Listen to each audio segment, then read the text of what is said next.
Hi friends, ಇವತ್ತು ಮಂಡಕ್ಕಿ ಒಗ್ಗರಣೆ ಮಾಡೋದು ಹೇಗೆ ಅಂತ ನೋಡ್ಕೊಂಬರೋಣ. ಸೊ ಮೊದಲಿಗೆ ಮಂಡಾಳನ್ನು ನೀವು ತೋಯಿಸಿಟ್ಕೊಬೇಕು. ಆಮೇಲೆ ಒಗ್ಗರಣೆಗೆ ಏನೇನು ಬೇಕೋ ಅವೆಲ್ಲ ಸಾಮಾನುಗಳು ಇಲ್ಲಿ ನೋಡಿ. ಈರುಳ್ಳಿ, ಟೊಮ್ಯಾಟೊ, ಹಸಿಮೆಣ್ಸಿನ್ಕಾಯಿ, ಕರಿಬೇವು ಮತ್ತು ಒಗ್ಗರಣೆಗೆ ಸಾಸಿವೆ, ಉದ್ದಿನಬೇಳೆ, ಕಡಲೆಬೇಳೆ, ಅರಿಶಿಣ ಪುಡಿ ಇವನ್ನೆಲ್ಲ ಇಟ್ಕೊಳ್ಳಿ.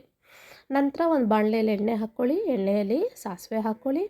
ನಂತರ ಅದಕ್ಕೆ ಉದ್ದಿನಬೇಳೆ, ಕಡಲೆಬೇಳೆ, ಅರಿಶಿಣ ಪುಡಿ, ಆಮೇಲೆ ನೀವು ಹೆಚ್ಚಿಟ್ಕೊಂಡಿರೋದು ಏನೇನು ಹೆಚ್ಚಿಟ್ಕೊಂಡಿದ್ದೋ ಮತ್ತು ಈರುಳ್ಳಿ, ಹಸಿಮೆಣ್ಸಿನ್ಕಾಯಿ, ಕರಿಬೇವು ಮತ್ತೊಂದಿಷ್ಟು ಕಡಲೆ ಬೀಜ, ಬಟಾಣಿ ಎಲ್ಲ ಹಾಕ್ಕೊಂಡು ಚೆನ್ನಾಗಿ ಫ್ರೈ ಮಾಡ್ಕೊಳ್ಳಿ ಎಣ್ಣೆಯಲ್ಲಿ.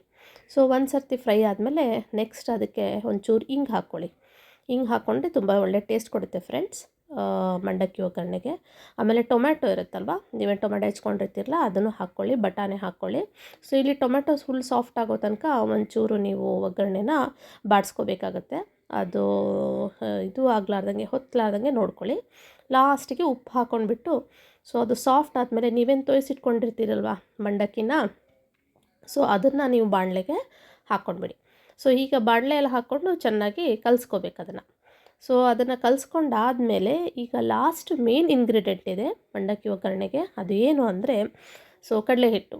ಸೊ ನಾನು ಹೇಳಿದ್ನಲ್ವ ನಿಮಗೆ, ಬೇಸನ್ ಪೌಡರ್, ಕಡಲೆ ಹಿಟ್ಟನ್ನ ಅದ್ರ ಮೇಲೆ ಗ್ಯಾಸ್ ಆಫ್ ಆದಮೇಲೆ ಮೇಲ್ಗಡೆ ಮಂಡಕ್ಕಿ ಒಗ್ಗರಣೆ ಮೇಲೆ ಉದಿಸ್ಕೊಂಡ್ಬಿಟ್ಟು ಚೆನ್ನಾಗಿ ಕಲಿಸ್ಕೊಳ್ಳಿ. ನಿಮಗೆ ಎಷ್ಟು ಬೇಕೋ ಅಷ್ಟು ಹಾಕ್ಕೊಳ್ಳಿ, ಜಾಸ್ತಿ ಹಾಕ್ಕೊಳ್ಬೇಡಿ ಫ್ರೆಂಡ್ಸ್. ಸೊ ಈ ಥರ ಕಲಿಸ್ಕೊಂಡ್ಮೇಲೆ ಸೊ ನಿಮ್ಮ ಮಂಡಕ್ಕಿ ಒಗ್ಗರಣೆ ಟೇಸ್ಟಿಯಾಗಿರುತ್ತೆ. ಸೊ ನೀವು ದಯವಿಟ್ಟು ಟ್ರೈ ಮಾಡಿ ನೋಡಿ ಮನೇಲಿ ಹೇಗಿದೆ ಅಂತ ನನಗೆ ಕಮೆಂಟಲ್ಲಿ ತಿಳಿಸಿ. ಲೈಕ್ ಆದರೆ ಪ್ಲೀಸ್ ಲೈಕ್ ಮಾಡಿ. Thank you.